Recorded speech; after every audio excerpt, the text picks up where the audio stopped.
कधी विचार केलाय का, महाराष्ट्रात, भारतात वाघ, बिबटे, चित्ते अचानक गावात का येत आहेत? ते हल्ले करत नाहीत, ते मार्ग शोधत आहेत.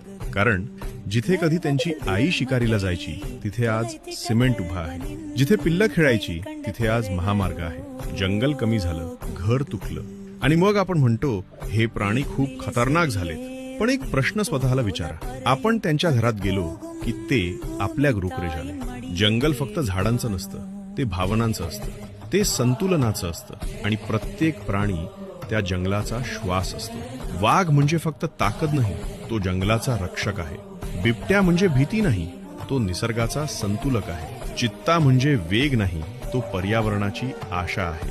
आज सरकार प्रयत्न करतेय, संरक्षित वनक्षेत्र, कॉरिडॉर, रेस्क्यू टीम्स, पुनर्वसन योजना. पण सरकार एकटी पुरेशी नाही, आपणही जबाबदार आहोत. जंगल तोडणं थांबवा, निसर्गाशी भांडण नाही, संवाद ठेवा. विकास हवा पण विनाश नाही. लक्षात ठेवा, जर जंगल वाचलं तर माणूस वाचेल आणि जर जंगल संपलं तर फक्त प्राणी नाही, आपलं भविष्यही हरवेल. जंगल वाचवा, कारण ते आपलं नाही पण आपण त्याचे आहोत.